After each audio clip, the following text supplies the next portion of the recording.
ريال مدريد يفوز بثلاثية ضد أتالانتا. حقق ريال مدريد الفوز بنتيجة من 3-2 خلال مواجهة أتالانتا مساء اليوم الثلاثاء ضمن منافسات الجولة 6 من مرحلة الدوري لبطولة دوري أبطال أوروبا. وسجل لريال مدريد كيليان مبابي، فينيسيوس جونيور، وبيلينغهام في الدقائق 10، 56 و59، بينما سجل لأتالانتا شلدي كيتيلاري وأديمولا لوكمان في الدقائق 4، 5+2 و65. وبهذا الانتصار رفع ريال مدريد رصيده إلى 9 نقاط في المركز ال81، بينما تجمد رصيد أتالانتا عند 11 نقطة في المركز التاسع. بدأت المباراة بضغط من الضيوف، حيث انطلق مبابي مهاجم ريال مدريد داخل منطقة جزاء أتالانتا وسدد كرة تصدى لها الحارس كارنيسيكي في الدقيقة 1. وجاء الرد سريعا من أصحاب الأرض، إذ تلقى لوكمان كرة عرضية داخل المنطقة وسدد، لكن الحارس كورتوي تألق في التصدي بالدقيقة 3. وصوب فيدي فالفيوردي كرة قوية من خارج المنطقة، لكنها مرت أعلى القائم الأيسر بالدقيقة 7، ونجح كيليان مبابي في تسجيل هدف التقدم لريال مدريد في الدقيقة 10، إذ تلقى تمريرة في العمق من إبراهيم دياز واستلم وسدد أسفل يمين الحارس كارنيسيكي. وأهدر مبابي فرصة إضافتنا الهدف الثاني في الدقيقة 13 بتسديدة من داخل المنطقة تصدى لها الحارس كارنيسيكي. وتألق روديجر مدافع ريال مدريد في تشتيت كرة من على خط المرمى سددها دي كيتيلاري في الدقيقة 16.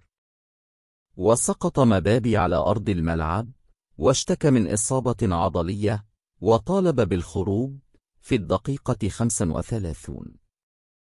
وقرر الإيطالي كارلو أنشيلوتي استبدال مبابي فور سقوطه بالبرازيلي رودريغو جويز.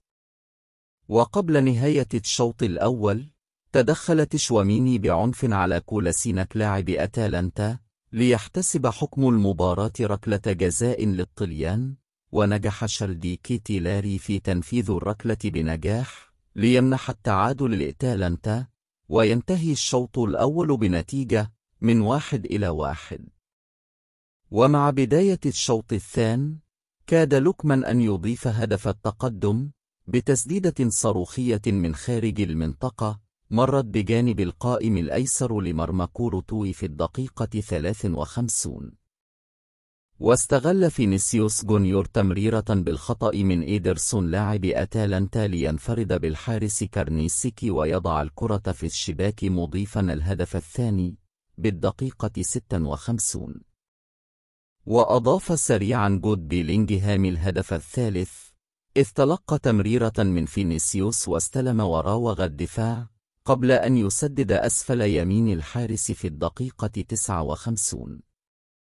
وقلص لوكمان الفارق بالهدف الثاني في الدقيقة 65، والذي تلقى كرة عرضية من الطرف الأيمن عبر زميله سامادريتش، وصوب كرة أرضية زاحفة أسفل يمين الحارس كورتو.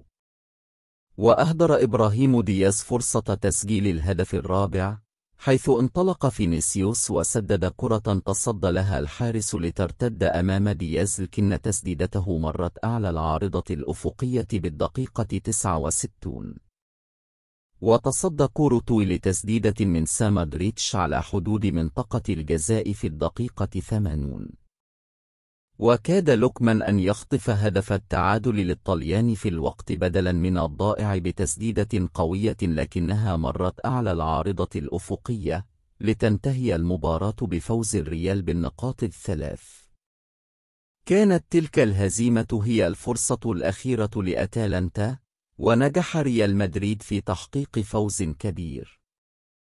أثبتت الأهداف القوية التي سجلها مبابي وفينيسيوس وبيلينغهام أنها كافية، وهزم أتالانتا الذي سنحت له فرص التعادل في اللحظات الأخيرة، لأول مرة في دوري أبطال أوروبا هذا الموسم.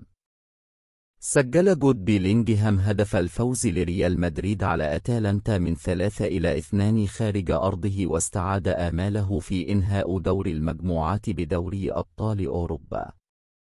سجل كيليان مبابي في الدقيقة 10 حيث بدأت الليلة بشكل رائع لريال مدريد، ولكن بحلول الشوط الأول كان قد خرج بسبب الإصابة، وتعادل أتالانتا من خلال ركلة جزاء تشارلز دي كيتيليري. استغل فينيسيوس جونيور في أول مباراة له بعد العودة من الإصابة ارتدادا محظوظا لاستعادة تقدم ريال مدريد، وأضاف بيلينغهام الهدف الثالث بعد 3 دقائق حيث عاد حامل اللقب لفترة وجيزة إلى أفضل حالاته. قلص أديمولا لوكمان الفارق بذكاء لصالح أتالانتا، ثم مرر ما كان ينبغي أن يكون هدف التعادل على طبق من ذهب لماتيو ريتيغي في الدقيقة الأخيرة من الوقت المحتسب بدل الضائع فقط لكي يسدد البديل فوق العارضة من داخل منطقة ال6 ياردة. تجنب ريال مدريد أن يصبح أول بطل أوروبي يخسر 3 مباريات متتالية في دفاعه، وبهذا الفوز رفع رصيده إلى 9 نقاط بفارق نقطتين خلف أتالانتا الذي تعرض لأول هزيمة في المسابقة.